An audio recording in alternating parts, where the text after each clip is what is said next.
Good morning friends. तो friends आज का क्वेश्चन है 8, 9 और 25 का एचसीएफ तथा एलसीएम बराबर क्या। मतलब एचसीएफ और एलसीएम ज्ञात करना है और किस विधि से, अभाज्य गुणनखंड विधि से। अभाज्य गुणनखंड विधि से ज्ञात करना है। तो फ्रेंड्स क्या करते हैं, सबसे पहले 8 का निकाल लेते हैं गुणनखंड। चूँकि मैं आपको बहुत सारे क्वेश्चन पढ़ा चुका हूँ अभाज्य गुणनखंड विधि से एचसीएफ और एलसीएम, तो आपको पता होगा, देखे होंगे मेरी वीडियो। तो सबसे पहले निकालते हैं 8 का गुणनखंड। अब कैसे निकालते हैं, 8 किससे कटेगा, 2 से। तो 2 लिख लीजिए। 2 का पहाड़ा कितने बार पढ़ेंगे तो 8 आएगा। 2 चौके 8, 4 बार पढ़ेंगे, इसलिए यहाँ पे 4 लिखते हैं हमने। आगे अब 4 को काटना है तो 4 भी किससे कटेगा, 2 से। तो 2 का कितने बार पहाड़ा पढ़ेंगे तो 4 आएगा, 2 बार, तो इसलिए यहाँ पे लिख दिए 2। अब इस 2 को भी काटना है तो 2 किससे कटेगा, 2 से ही, तो 2 एकम 2, इस तरह से। अब किसका गुणनखंड निकालना है, 9 का। तो यहाँ पे 9 लिखिए, और 9 किससे कटेगा, 3 से। तो यहाँ पे 3 लिखिए, 3 तिहाई 9, और 3 किससे कटेगा, 3 से ही, 3 एकम 3, इस तरह से। अब 25 का गुणनखंड निकाल लीजिए। 25 किससे कटेगा फ्रेंड्स, 5 से कटेगा, है ना। 5m 25 और 5 एकम 5, इस तरह से। 5 का पहाड़ा 5 बार पढ़े तो 25 आया, फिर 5 आ गया तो 5 5 से ही कटेगा, तो 5 का पहाड़ा एक बार पढ़ेंगे तो 5 आएगा, इस तरह से कट गया। अब इन तीनों का 8, 9, 25 का क्या आ गया, गुणनखंड निकाल लिए हमने। अब इनको गुणनफल के रूप में लिखेंगे। तो 8 का जो गुणनखंड है उनको गुणनफल के रूप में लिखिए। 2 गुणित 2 गुणित 2, अर्थात 2 का घन हम लिख सकते हैं, 2 का घन, या 2 की घातें 3, 1 2 3 है, इसलिए 2 की घातें 3 या 2 का घन पढ़ते हैं इसे। अब 9 का जो गुणनखंड है उसको हम कैसे लिखेंगे, 3 का वर्ग, 3 गुणित 3 है, मतलब 3 का वर्ग। अब यहाँ पे 25 है, तो 25 का गुणनखंड को गुणनफल के रूप में लिखेंगे तो 5 का वर्ग, 5 गुणित 5 अर्थात 5 का वर्ग।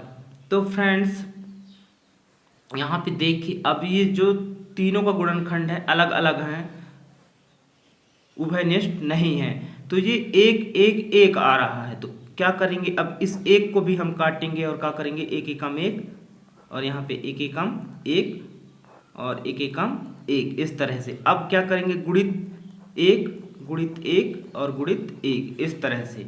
क्यों, क्योंकि जब सभी गुणनखंड अलग अलग हो, देखो यहाँ पे भी 2, सॉरी यहाँ पे 2, यहाँ पे 3, यहाँ पे 5, तो कोई कॉमा तो है ही नहीं है, इसलिए एक ही एक ऐसा गुणनखंड होता है जो सभी गुणनखंड में क्या होता है, उभयनिष्ठ होता है, कॉमा होता है, जो कि हमने लिख लिया। ये चूंकि सभी का गुणनखंड एक तो होता ही है, इसलिए हमने एक को भी काट दिए यहाँ पे। बाकी किसी संख्याओं पे नहीं काटते हैं क्योंकि वहाँ पे गुणनखंड मिलता है इसलिए, लेकिन यहाँ पे नहीं मिल रहा था, तो हम क्या किए, इस एक को भी काट के सभी का गुणनखंड एक एक लिख लिए। उम्मीद करता हूँ कि समझ में आ रहा होगा आपको।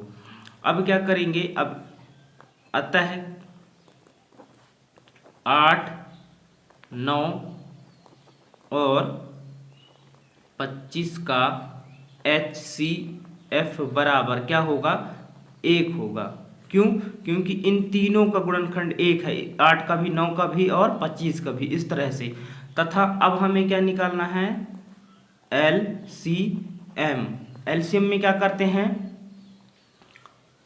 LCM में भी जो तीनों उभयनिष्ठ होते हैं, मतलब जितने भी गुणनखंड होते हैं उन उभयनिष्ठ गुणनखंड को एक बार लिखते हैं। जैसे कि यहाँ का गुणनखंड 1 है, इसका गुणनखंड भी 1 है, इसका गुणनखंड भी 1 है, तो उसको एक ही बार लिख लिए, है ना। अब क्या करते हैं, जो बचे गुणनखंड है उन सभी गुणनखंडों को लिख लेते हैं। तो जैसे कौन कौन बच रहा है यहाँ पे, गुणित 2 का घन, 2 का घन, गुणित कौन बचा, 3 का वर्ग, गुणित 5 का वर्ग। तो एलसीएम ज्ञात करते वक्त क्या करना होता है, जो उभयनिष्ठ होते हैं उसको एक बार लिखते हैं और जिसकी घात बड़ी रहता है उसको लिखते हैं, लेकिन यहाँ तो ऐसे दिया नहीं है, पहले की वीडियो में मैं बताया हूँ। अब उसके बाद जो उभयनिष्ठ नहीं भी मिलते हैं उन सभी जो गुणनखंड, सॉरी उभयनिष्ठ कह रहा था मैं, जो गुणनखंड नहीं भी मिलते हैं उन गुणनखंडों को भी लिख लिया जाता है। जैसे कि 5, 3, 2 इन गुणनखंड आपस में नहीं मिल रहे हैं, लेकिन इन सभी गुणनखंडों को भी गुणनफल के रूप में लिख लिया जाता है। अब इसके बाद क्या करते हैं, गुणा करते हैं, वो तो आपको पता ही है। तो गुणा कर लीजिए, 1 गुणित 2 गुणित 2 गुणित 2, क्यों, 2 की घन है इसलिए यहाँ पे। फिर 3 गुणित 3 गुणित 5 गुणित 5, क्योंकि 3 का वर्ग है और 5 का वर्ग है इसलिए 2 2 उठे हैं, है ना। अब क्या होगा, 2 एकम 2, 2 दूना 4, 4 दूना 8, 8 त्रिक 24, यहाँ तक पढ़े हैं हमने 24 तक। तो यहाँ पे 24 गुणित यह वाली 3। उसके बाद क्या करते हैं, अब गुणित 5 25 कर देते हैं यहाँ पे, 5 25 इस तरह से। अब आगे क्या होगा, 24 गुणित 25 एकम 25, 25 दूनी 50 और 25 तिया 75, 25 का गुणा 3 के साथ करेंगे तो 25 तिया 75। इस तरह से आ गया कितना, 24 गुणित 75। अब इसको गुणा कर लेते हैं, तो 5 को 20 की, शून्य हाथ सिलाई 2 और 5 दूना 10, 10 और 2 12, 120 आ गया। अब 7 चौको 28 की, 8 हाथ सिलाई 2 और 7 दूना 14, 14 और 2 15, 16। तो यहाँ पे लिख दीजिए 16। अब गुणा हो गया, अब जोड़ देते हैं, तो शून्य का शून्य आ गया, 8 और 2 10 की, शून्य हाथ सिलाई 1, 6 और 1 7 और हाथ सिलाई को जोड़ेंगे तो 8, और ये 1 जो एकदम उतर गया, तो कितना आ गया 1800। जो 1800 आया है यह एलसीएम है 8, 9 और 25 का। तो फ्रेंड्स उम्मीद करता हूँ कि आपको यह वीडियो अच्छी लगी होगी और समझ में आई होगी। और फ्रेंड्स अगर आप मेरे चैनल को सब्सक्राइब नहीं किए हो प्रकाश यादव स्टडी सेंटर को, तो ज़रूर से ज़रूर सब्सक्राइब कर लें और वीडियो को लाइक कर दें। वीडियो पूरा देखने के लिए थैंक यू सो मच।